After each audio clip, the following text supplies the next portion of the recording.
Okay, I think we are ready to get started. Again, welcome to this week's office hours for ESG and ESG-CV. My name is LaQuantia Goodman, and I am today's moderator. If you are just joining us, please go to the chat and introduce yourself with your name and the region you represent. As a reminder, this office hours session is being recorded for public record. Office hours recordings are on the HCD ESG webpage under Technical Assistance and Training.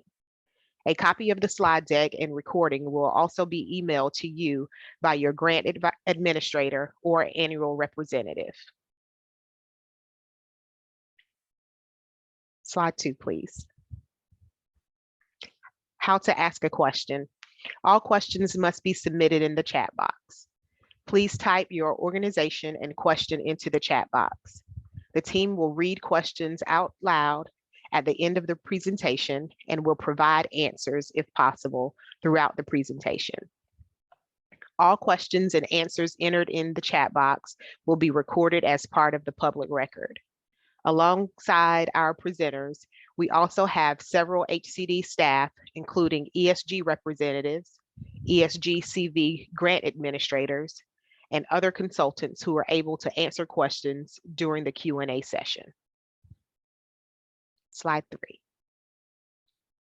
Today's office hour session agenda includes the following: ESG and ESG-CV updates, office hours updates, ESG and ESG-CV question and answer, and today's brown bag session on CoC and PHA coordination. Slide 4, please. Now I'll hand it over to Connie for ESG updates. Thank you. Good morning, everybody. 2022 NOFAs and applications, we plan to release those the end of May. We're aiming for May 26th, but it will be in that range, that time period. After that, of course, we always hold our workshops, webinars, workshops for both the CoC and the balance of state allocations. We expect those to be the first part of June.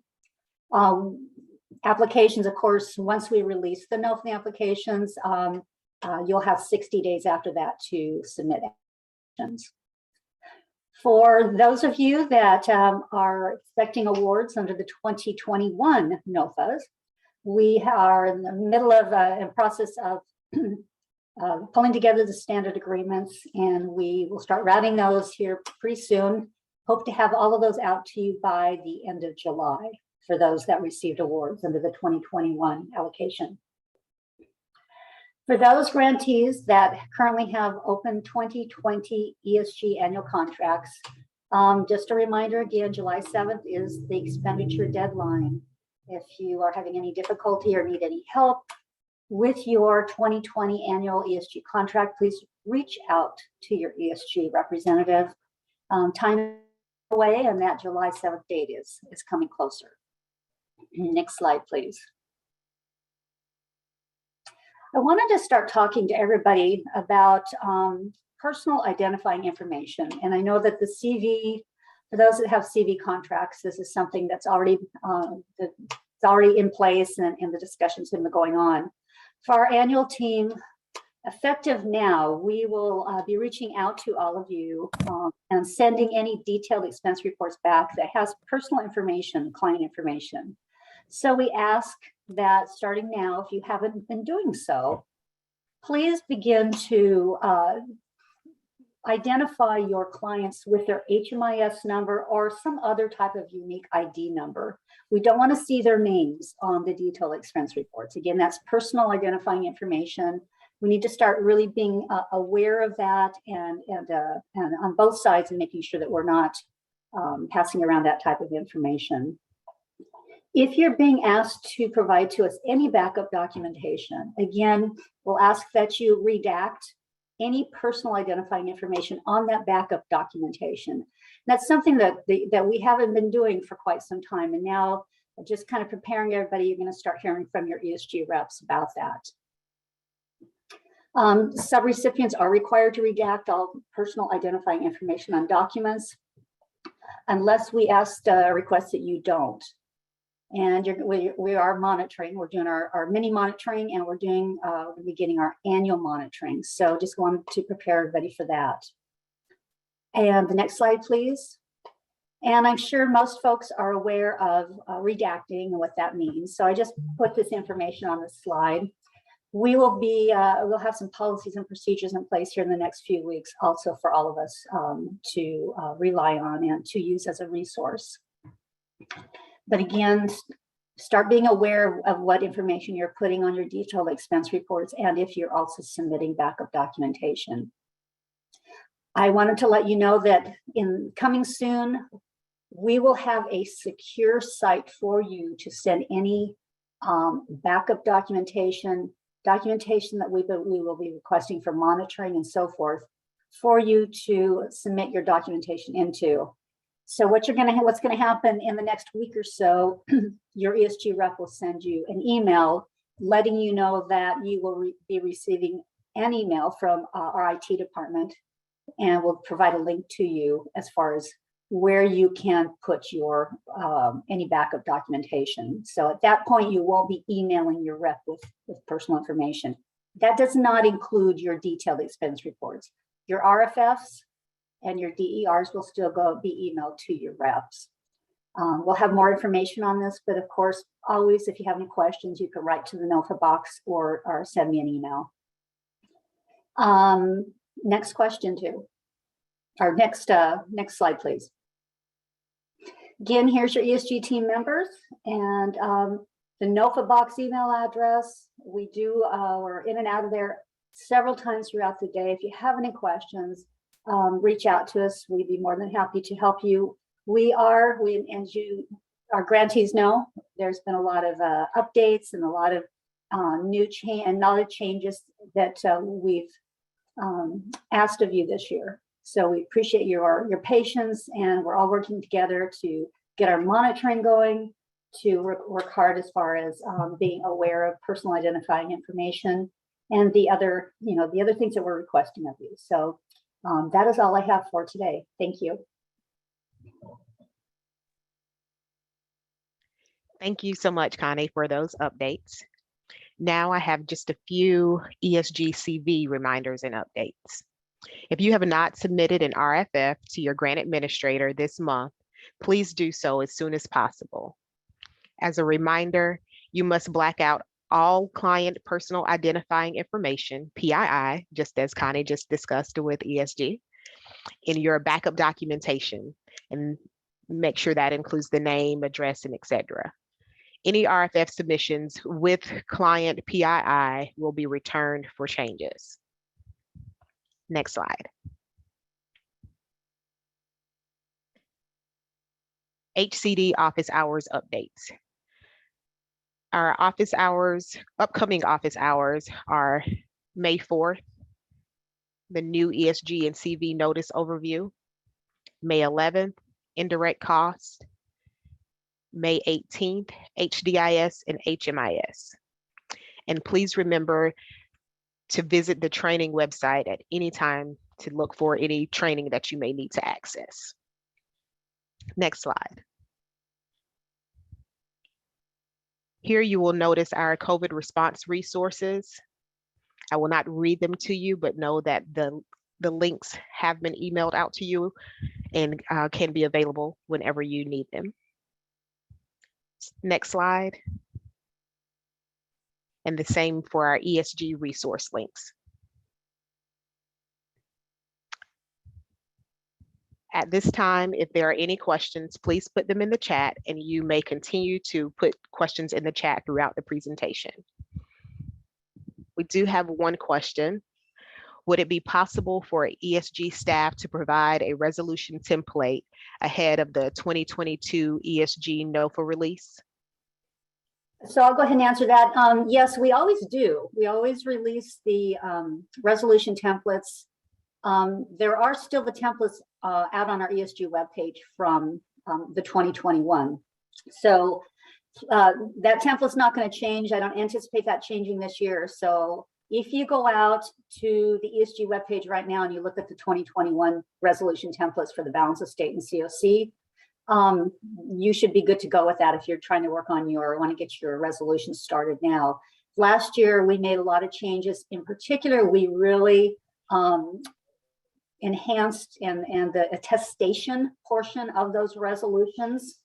So those that pay particular attention to your attestation language at the end of the resolution templates, but absolutely we'll get those submitted or posted also.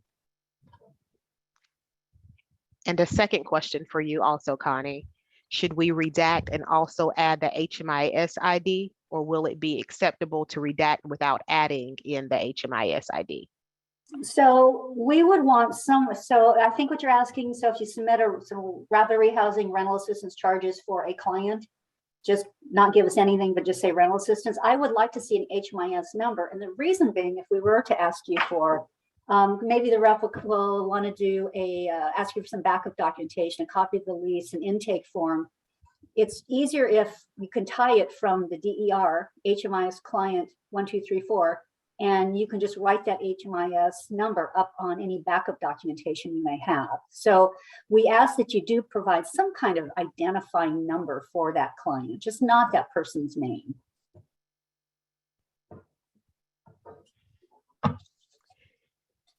Thank you, Connie. Those are all the questions we have in the chat at this time.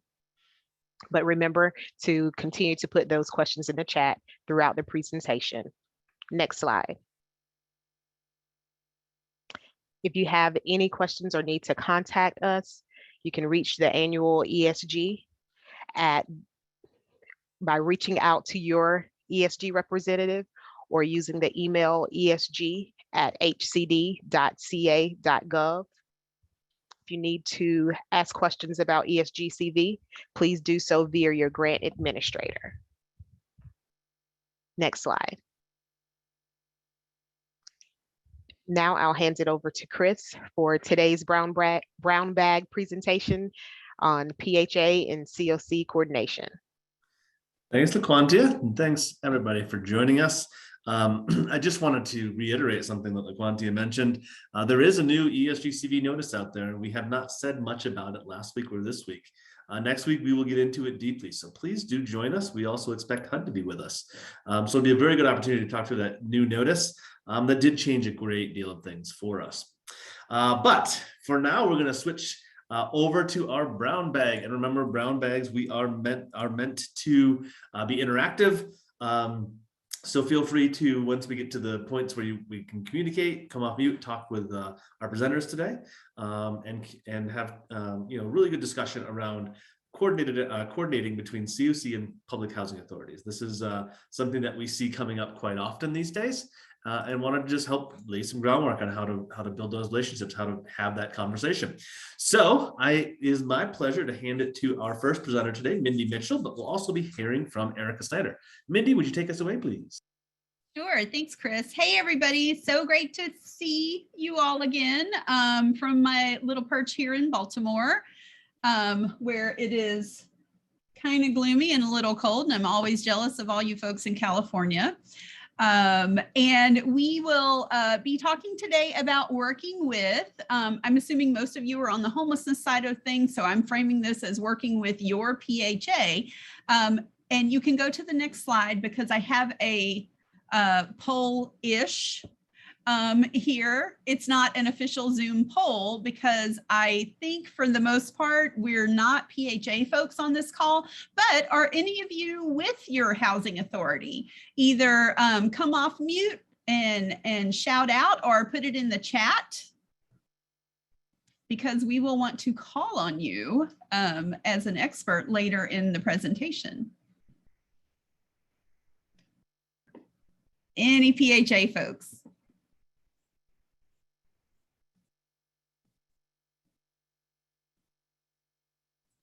Okay. I think even if there were PHA folks, you scared them away with saying you might call on them. So.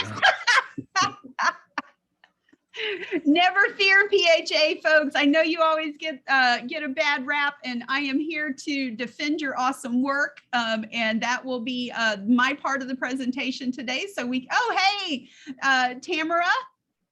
Erica is a former PHA'er, which is why on this presentation today, she is doing the most of the talk because she has such an amazing level of expertise and pulled a lot of this material together. Let's go ahead and go to the next slide.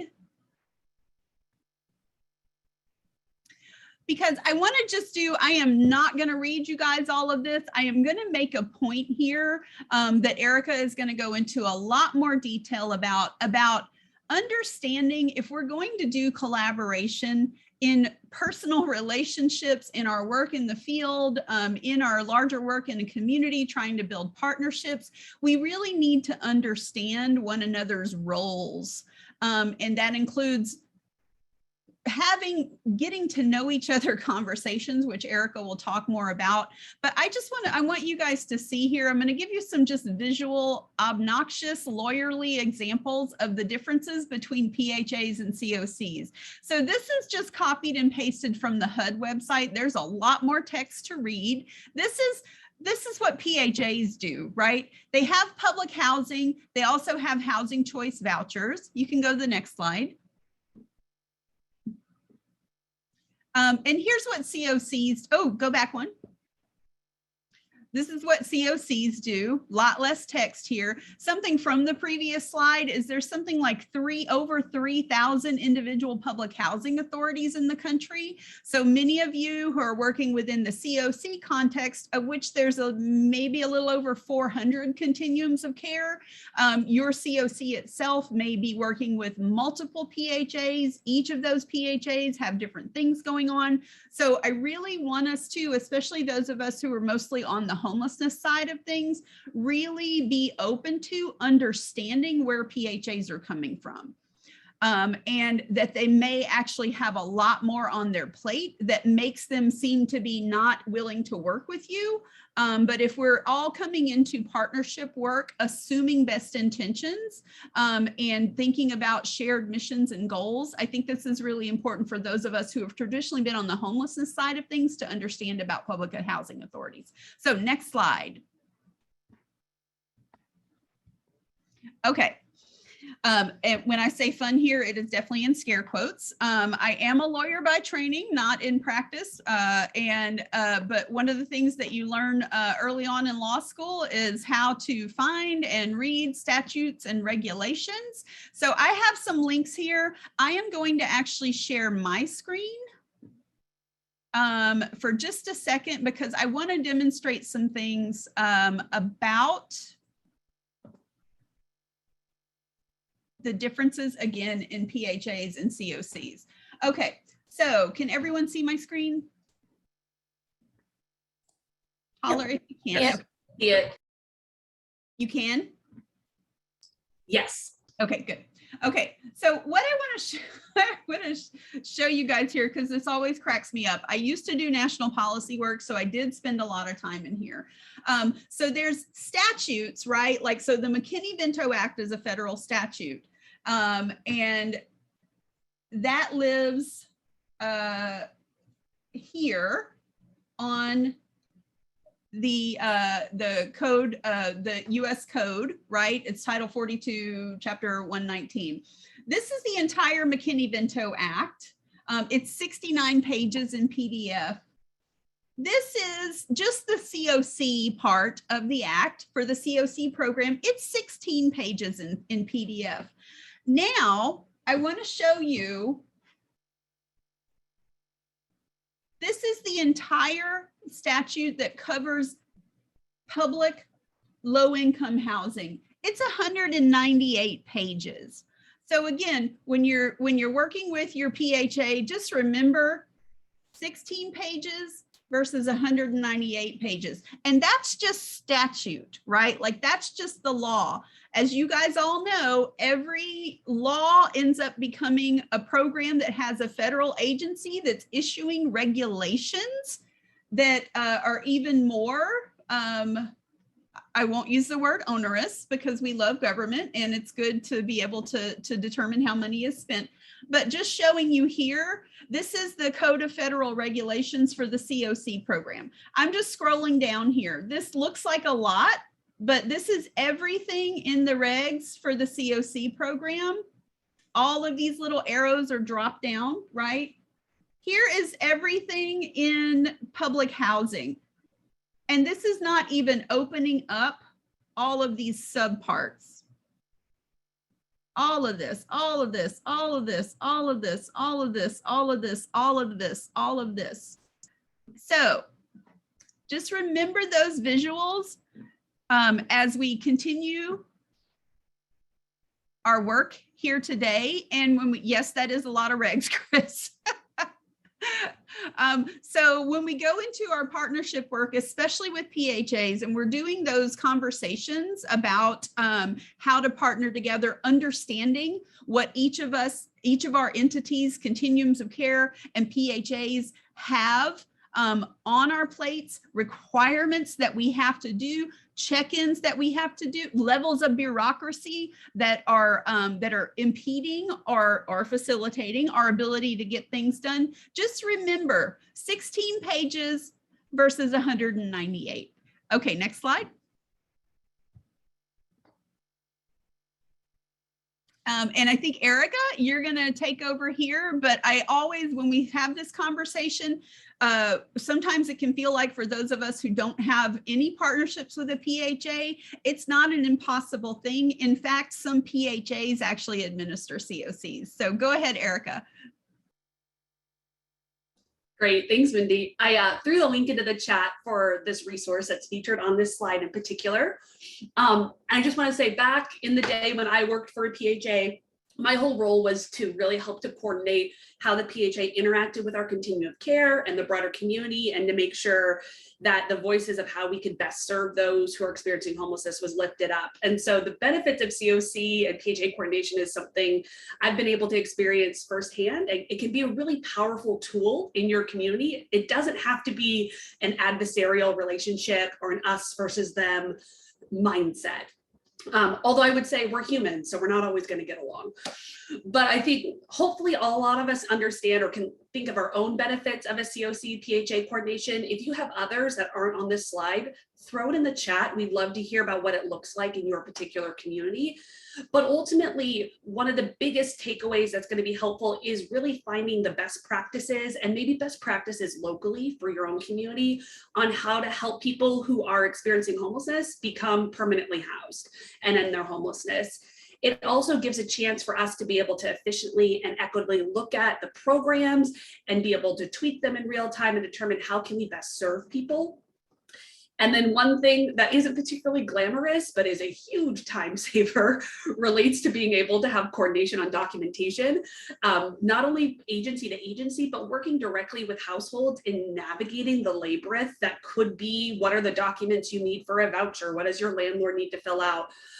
Making sure that we are all aware of what's involved in that lease up process. What does it actually mean to document homelessness? Because that, back to Mindy's point on terminology, you might be operating with a different definition of homelessness in your PHA. And so making sure we're all coming to the table with that similar language and we understand what needs to be checked off for the respective groups. And then one really strong thing that PHAs can bring to the table is landlord engagement. Now, that doesn't mean that there haven't been landlords burned in the community, because I think that's just something that happens when you're a landlord. Not all tenants are going to be a great fit. So that's not unique to voucher programs. That's just kind of the name of the game for landlord engagement. But this is a great opportunity for continuum care partners and PHAs to come together, compare their landlord list, also share who's a good landlord, who's really working well with the community, and who do we maybe need to be cautious about having folks lease up with. Partnering together for search assistance, there's a lot of really rare and unique opportunities around landlord engagement, because both PHAs and CoCs have a mission of serving extremely low income households. It's just that for continuums of care, our extremely low income households are typically also experiencing homelessness. And then also right now, there's a lot of different funding out there across the board. I feel like we need some sort of like master matrix to kind of crosswalk all of that together. And there's some things that have been created that keep shifting. But something that can be really helpful is how do you best pair the resources of the continuum of care with a PHA, whether that be one of their Section 8 vouchers, whether that's a different voucher. They have Main Street vouchers, they have non-elderly vouchers. They might have some for transition age youth, their emergency housing vouchers that a lot of us are familiar with. And there are opportunities not only to perhaps do a moving on when it comes to permanent supportive housing, or even just rapid rehousing transitioning to a voucher, but how do you pair services? There's those different case management dollars that maybe the CoC can help in transitioning households so they stay stably housed. So there's a lot of benefits, but again, welcome to hear what are benefits you've seen in your community. Next slide, please. So when we're talking about starting the conversation, language is really important. We can't enter in assuming, first of all, that we know their definitions and they know ours. And so creating that level set of it all the way down to what's your primary mission and focus, because that's going to guide how resources are allocated in the community. So what are they trying to achieve in that way? It's sometimes helpful even to know, this is later on here, like what are the metrics that you're being held accountable to when we're looking at the performance of your programs and other items. Also, Mindy already showed you the rules and regs. You don't have to have them memorized, but I think a working knowledge of what that looks like for each other. What are the different funded activities and operations? It could be helpful if you're not familiar with what are the differences between vouchers to know that. If you're in a community where your public housing authority is a moving to work agency, that gives them a lot more flexibilities than a traditional PHA. And so understanding those nuances can also give you that ability to know what type of things are actually mandatory for vouchers, where do they have discretion for, especially when it comes to criminal background. Things that might seem like they're barriers initially, and then in more conversations, perhaps being able to identify areas where both parties can come to the table with increased flexibility. And then also just recognizing your strengths and your partners and the assets of each entity. Public housing authorities are institutions that are designed to really deeply subsidize rent for households. This is something that's going to be carrying on. That's something that is marketable to landlords who are wanting to have some form of guaranteed rent. They also have typically a different Rolodex of who they talk to in the community, even when it comes to different leverage points with community partners. So that's helpful. And just like the CoC has that as well. And the CoC is also tapped into different sectors in a different way. And so coming together really can create a very comprehensive strategy in that way. I would also say, when we're looking through this, we said find common goals, but also common asks. What are things that you can join together and then make requests of your electeds and others in other forms of bureaucracy to come together and say, this is how we think we can move the needle on housing people who are homeless. Here's how the vouchers can work. Here's how XYZ resource can work. This is what the CoC brings in the PHA. And then you're stronger together in accomplishing some of those goals. And that really moves into like acknowledging and identifying who are the partnerships that you already have, that everyone has, what can be strengthened. Perhaps there, like we said, there's unique roles for both CoC and PHA within this. And then I'm a big fan of using data. I think we all have a kind of a sense of where we think things are going, how things are kind of flowing. But then when we actually have the quantitative data to back that up, we get aware of where we're being really successful and where do we need to strengthen things. And PHAs track a lot of data. So do CoCs, but PHAs track a lot of different data points.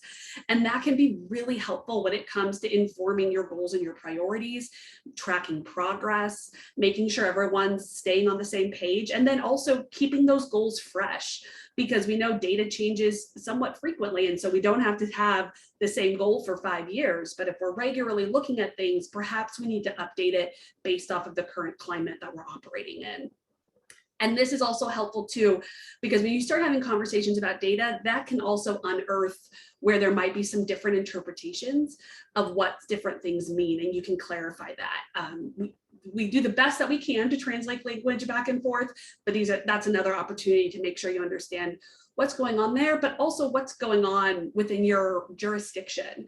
So keep those things in mind. And then I would say keep communicating. I like to stress that having a safe space doesn't mean that you're always gonna agree with each other, that it's gonna be like a more passive space where we're nodding and smiling and then going away being like, wow, I cannot believe they think XYZ. Part of creating a safe space is creating space to disagree and to have productive conflict where you could walk away and then be able to come to some form of resolution. And knowing that the missions are slightly different for the CoC versus the PHA, and this is a good space to get understanding, but also to understand those differences. And so as long as we're engaged in the conversation, ideally it can become productive. And so keep that in mind as you're moving forward with these cross-agency partnerships. And defining your different roles and responsibilities, who's going to assist with what, who's going to engage with those external partners, being clear on your messaging is very helpful, as well as, this sounds really elementary, but who are your like key points of contacts? Like if someone at the PHA needs to call someone at the CoC, what does that look like, and vice versa? And that way communication can keep flowing, especially if there's staff turnover. Next slide, please. Just want to give a shout out to Mindy's cat that's making a guest appearance. So when it comes to building partnerships, there you can see it. When it comes to building partnerships, there are some things that are foundational, like a memorandum of understanding, an MOU, that gets into calling out the roles and responsibilities, the expectations. Those are things that may be helpful in guiding your work. Also opportunities to include your public housing authority in your continuum of care governance, having them being a part of, if you have a board, the board itself, a subcommittee, but engagement in those conversations. And I would also say like the CoC can participate in different aspects of the PHA governance themselves. They could also just be available in the room when there are different meetings that are being heard. That way you can know what's going on in each other's worlds more completely. There's opportunities to share data, the HMIS data, as well as what lives within, I think it's VMS, I might be getting the acronym wrong, but the PHA database that they have different things that they use. I mean, a lot of PHAs like to use the system Yardi to track landlords. Like there's different types of data that's within there that you can share. If you can get your public housing authority to participate in your HMS, especially for their homeless designated vouchers, which ideally they are anyway, and those can go through coordinated entry, that's huge.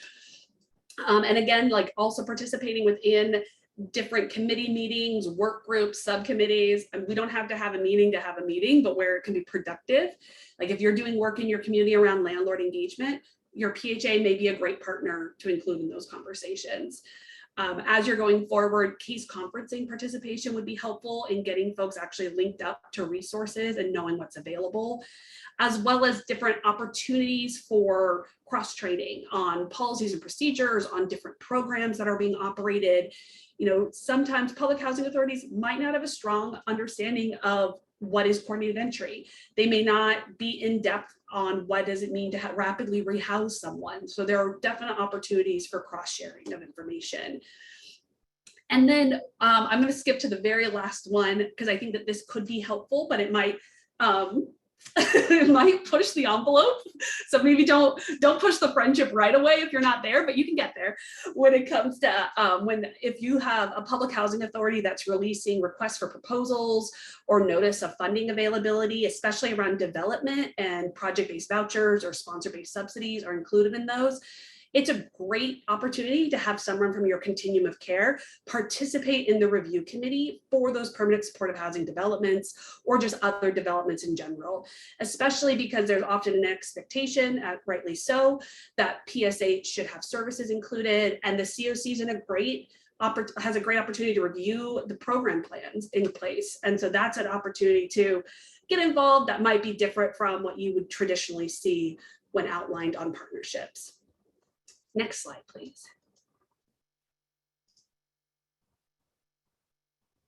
So looking at some areas that you could strategize, and you heard me talk through these, so I won't necessarily hit all of them. So coordinated entry, we've already talked about that and having them engaged there. The moving on strategy, meaning if someone's been in permanent supportive housing and they're not requiring that higher level of services, they could move on to a different voucher to maintain their housing, and then open up that slot specifically for PSH or someone else in the community who might need all of the services. There's opportunities. I'd be remiss not to say that there's a lot going on in the emergency housing voucher space right now. And I think there is, in some cases, like people are looking forward to coordinating, and in other areas, emergency housing vouchers has just created some tensions. But this is a great place to strategize together, to identify the commonalities of goals. Also, if your community, if your PHA doesn't have a homeless preference for their wait lists and other items, that's a good place to start too in gathering that. I mean, here in California, we have abundant need for that. So things to think about. But then also, we have a lot of different funding sources, both at the federal and the state level, around homelessness, some of which that are more engaged with the CoC, some of which you're going to engage more with your public housing authority and other partners. And so coordination around Project Home Key, where is that housing going to go? What does that look like? Also, your No Place Like Home and other state funding sources, that's a great area to support your community. Developing deeply subsidized housing, meaning your extremely low income households, 30% area median income and below, are getting access to those vouchers to support themselves long term. And there's a lot of, I put a bunch of different funding sources on this particular slide. There's probably more that's not on here, but really thinking collaboratively together about how do you address those needs in our community. A lot of PHAs, maybe not a lot, but some PHAs actually have their own public land. Land that they've purchased. Maybe they used to have different housing developments there and parcels that could potentially come together for housing development. And so partnering in those areas, or even identifying what's the greatest and best use for that public land and having those conversations. Land is typically the most expensive part of a real estate deal, or really up there. And so if that's something that's already available, that's a huge bonus to creating housing. And then collaboration on policy and planning. And what does that look like long-term? We have some short-term goals and needs, but also longer-term, what do we want our communities to look like? And then our next slide just shows a bunch of different resources that Mindy and I used in creating this. This slide deck is going to get sent out, I believe, after the fact, and it'll be posted. You'll be able to click on these hyperlinks if you're interested. Some of them are newer resources due to the emergency housing vouchers coming out. There's been a lot of interest in talking about what is continuum of care and public housing authority partnerships look like. But I would also say, like, there's some oldies but goodies in this list, because ultimately collaboration isn't this new concept. It's just receiving a little bit of a revival right now because we're needing to work across sectors in a new and more expedient way.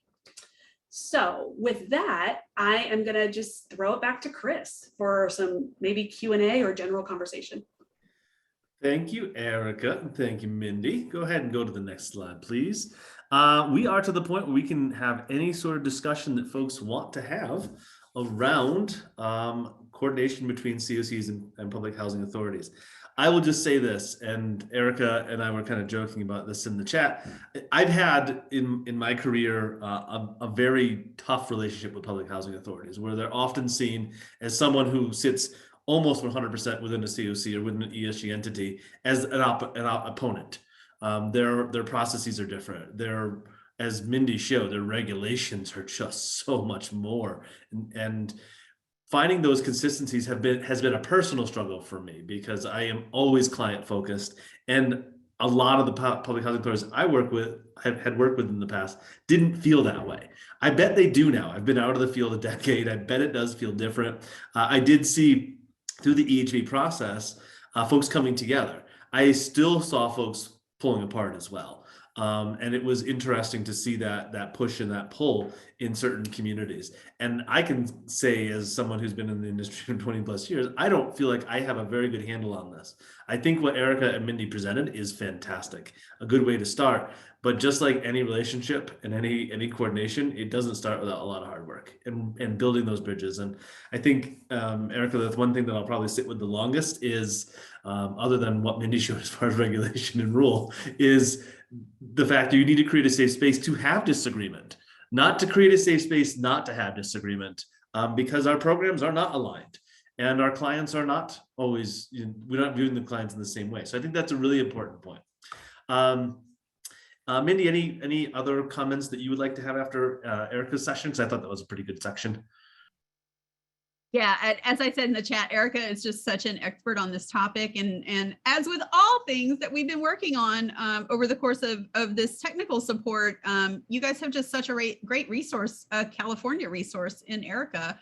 I know this is not specifically about EHVs, and I don't want us to get all caught up in the EHV thing, but I think the work that that has happened in EHVs in a lot of communities has demonstrated how to do and not do these partnerships well, and the hard work that's required that is very much, which is extra difficult in a pandemic time, is very much sitting in a room and hashing things out.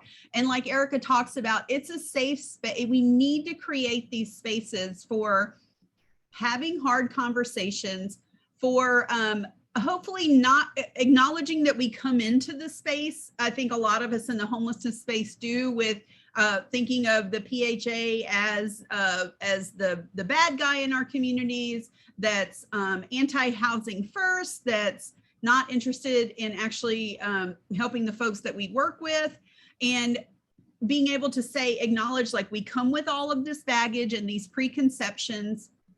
PHAs also having the vulnerability to come to the space and saying, like, I have preconceived notions about homeless people, right? So the places where I have seen make the most progress on this, that aren't actually those magical PHAs that actually do administer COCs, this is not an impossibility, y'all, has been that they made those spaces to come together to, again, I think there's so much benefit for something that I learned a long time in facilitation, is that can we come into this space and say, trust that we have best intentions, right? And wanting to understand where the other person is coming from. So a really good example is in the state of Virginia, the Richmond CoC and PHA literally sitting there in a room and like writing out, here's the mission of our PHA. Like, they brought paperwork, right? Like, here's what our mission says. Here's what our mission says. Where do we have similar language? This sounds so elementary and analog, but it was actually really beneficial for them. They looked, and they actually do have some, right? Like, it is about housing people and safe housing and stable housing. And like, once we can come together and find where we have some similarity, that's a place where we can jump off from. Okay, now we have to figure out, like, how do we get to that? As you guys see, and internally in home base, working with my colleague, Nicole McCrae Dickerson, who worked for a long time at a PHA. She and I individually are kind of embodying this too, like having these conversations about, I'm somebody from the homelessness side, she's somebody from the PHA side, talking about like all of the stuff, the regulations that are on PHAs. COCs have a lot of them too, because it's government funding, but my God, for PHAs, now imagine you're a little tiny PHA, right? And you have this mountain of regulations on you. So having being able to give our PHAs some grace too goes a long way in that conversation. Thanks, Mindy.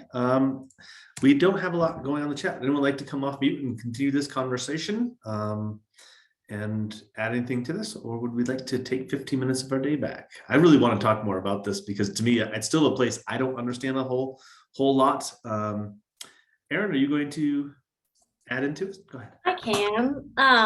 I've worked with PHAs in a couple different cities, and most recently I had really good experiences with our PHA in Louisville, Kentucky.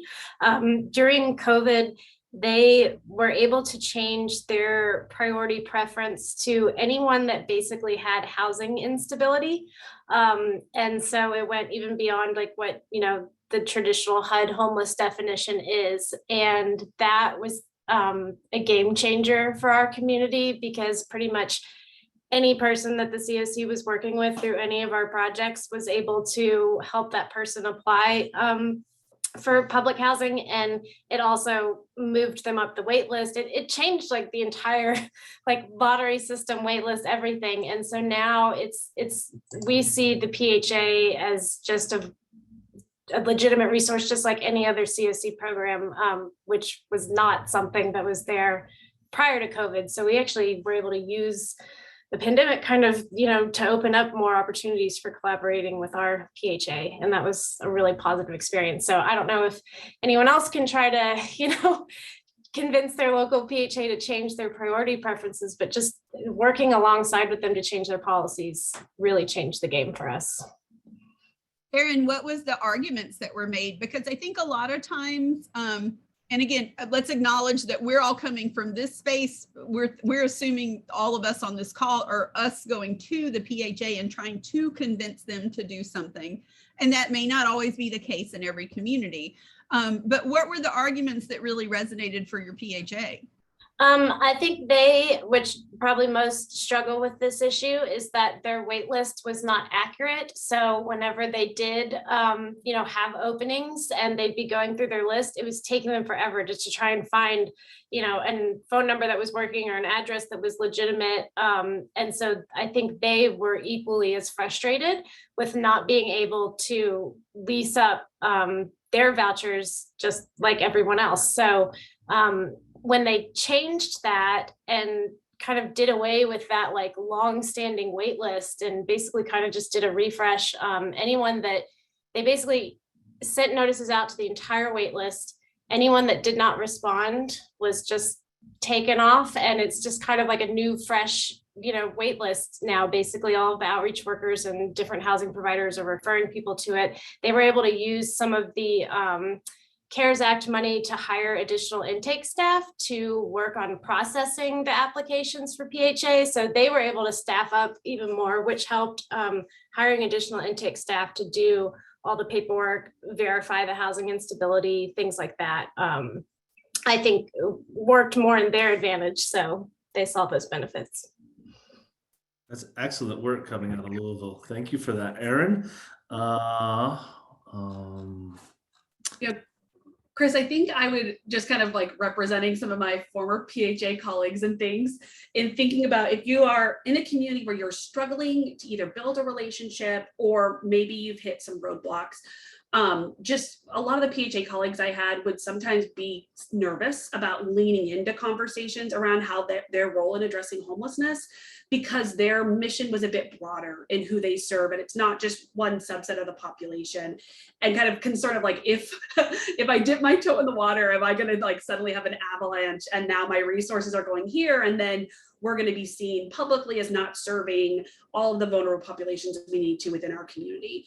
And so if you can come into this with more of a targeted ask, maybe demonstrate success in smaller areas, that can open the doors for deeper partnerships or other pieces, perhaps make it a less scary for them or just nerve-wracking, because there's been some communities where PHAs have moved really deeply into addressing homelessness, and then a few years later they just get slammed by the media and affordable housing advocates for saying you're not doing enough for the broader population, you're only focusing here. And so it can be a really hard line to walk between how do we best serve our communities, and it's great when COCs can come or partners can come and help carve out what that looks like and then create opportunities for expansion.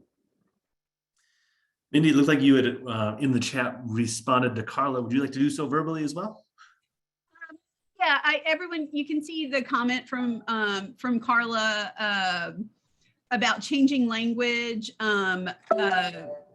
how we approach and can change the public perception of housing and homelessness, unstably housed. And I think I've had some experiences where folks on the PHA side of things do view homelessness as a large part of the public does, where there's it's about criminality, and it's about especially behavioral health, where there's really hardcore substance use issues, right? So people that work in PHAs are just like everybody else. They come with a level of knowledge about homelessness that probably won't be the level of ours. So what I said in the chat, and I think this has been important, working with any partner, right? Like it's being able to just do some 101 kind of cross training. So in communities that we've done TA in on EHV, it's very much about saying like for your PHA staff, let's do a homelessness 101 training. And I'm talking homelessness 101, like the one that we did, you know, for some of you guys, like it's very basic stuff like what is housing first? Why of housing first? What are definitions of homelessness? Why are they the way they are? What performance measures are COCs held accountable for? But the flip side of that is also for those of us on the homelessness side to get a PHA 101, to understand all of those rules and regulations and what PHAs are held accountable for. A lot of times there's a lot more heavy monitoring. I know all of you in the homelessness space feel like you're monitored a lot. There can be a lot more monitoring for PHAs for really, really little tiny things, right? So all of that matters too. Tamara, I was messaging with Tamara to see since she bravely volunteered to say she's our PHA person on today's call. Do you want to share kind of your perspective on this thing? Clearly you're working on homelessness because you're on this call with us today. Sure, yeah. I didn't realize Am I that pronouncing your name PHAs. correctly? Can you hear me okay? Yeah.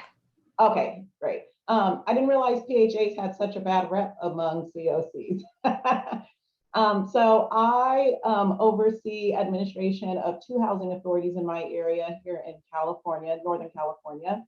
And then I also oversee the ESG-CV program on behalf of our JPA, which partners with the COC. So I'm also a board member of our local continuum of care. So I wear a couple of hats, and I am involved more heavily on the PHA side, but I am involved also in the COC and building partnerships there. So I will say that my involvement on the COC board helped me more easily create partnerships with our COC whenever our emergency housing vouchers and mainstream vouchers were released. And I would say just from the PHA side, that's kind of for our agencies what kind of sparked that move towards coordinating with our COCs is that it was required for the emergency housing voucher program that we coordinate with our COC and coordinated entry system to accept referrals. But we also reached out with our mainstream vouchers and created a partnership with our coordinated entry system to receive referrals. We created a limited preference for those that are experiencing homelessness. And again, what helped really win over our board and the powers that be to encourage them to kind of start implementing a homelessness preferences is that it was required. I saw it in the chat where someone mentioned, changing the language and perception around homelessness would really, really help.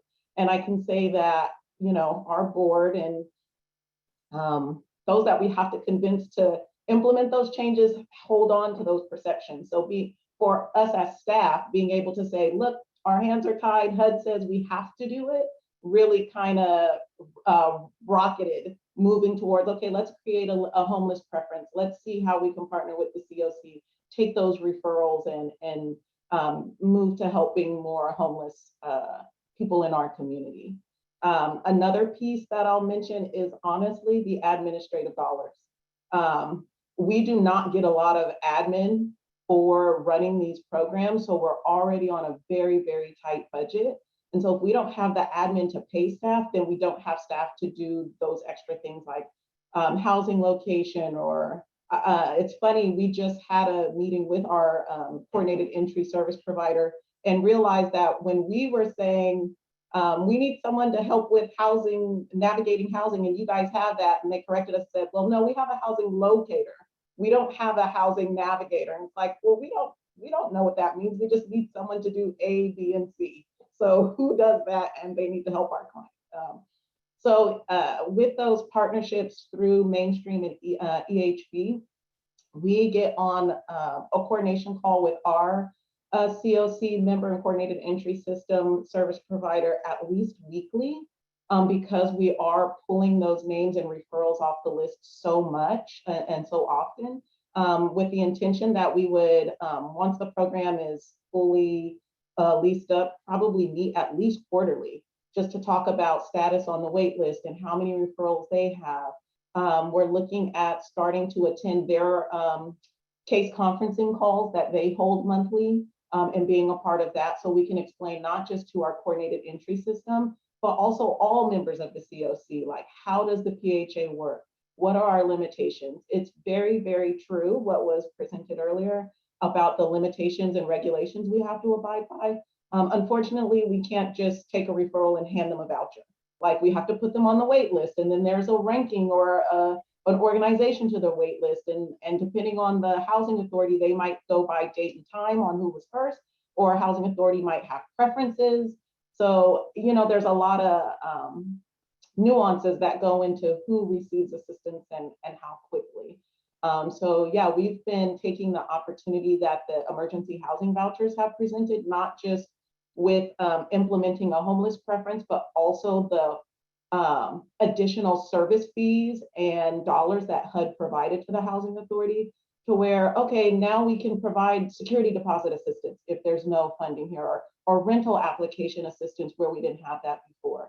Our housing authority has partnered with another social service agency that really does provide hand-holding for those applicants, because that group of applicants don't have a regular address where they can have their social security documentation sent to, or their ID or income documentation. And so while the housing authority really, really has to have that, because that's what our regs say, that's what our auditors say, that's what they're looking for, HUD has released, okay, we realize that's limiting you being able to help people. So here are some, you know, waivers that you have. You don't have to have the documentation up front. So my whole point is HUD providing more funding and HUD being more lenient on our rules has helped us be able to effectively help more people and partner with our COC. Oh my God, so much inspiration happening there. And did I pronounce your name correctly? Is it Tamara Yes. or Tamara? Tamara, It's okay, Tamara. great. And which community are you in again? Yeah, so I am in Solano County in Northern California, the Bay Area, and I oversee the Solano County Housing Authority and the City of Vacaville Housing Authority. That So is in my awesome. community, we have Vallejo, City of Fairfield, yeah, Benicia. So yeah, we're like right at the end of Bay Area. Yes, thank you so much for sharing. And I think some of us will probably be in touch with you again afterwards.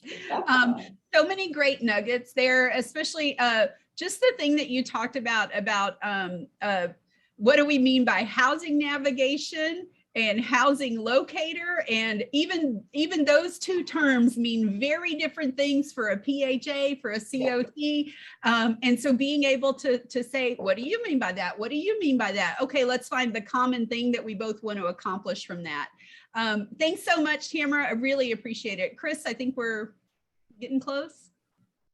We are getting close. So Tamara, thank you so much for being an ad hoc presenter for us today. That is exactly the type of thing that we really like here in the Brown Bags, is to get folks that are actually practicing this and take kind of what Erica, Mindy, and I talk about from a high level and say, well, this is how we do it. So I cannot thank you enough for being part of this. And Carly, your comments in the chat also very well received. Do note that we will send out the PowerPoint, the presentation recording, and anything else you might need after this for this office hour. And I want to put one more plug in. Next week, we will be doing the ESGCV notice that came out it feels like last week, but I think it might have been the week before. I cannot remember anymore how long it's been. And we will have folks that can answer your questions. And I know we haven't talked much about it this week or much last week. We're going to get into it deep next week. So please do join us and bring all of your friends because it's not often we have the opportunity to hear about new notices and also have the folks that are involved with them from HUD headquarters with us to talk about them as well.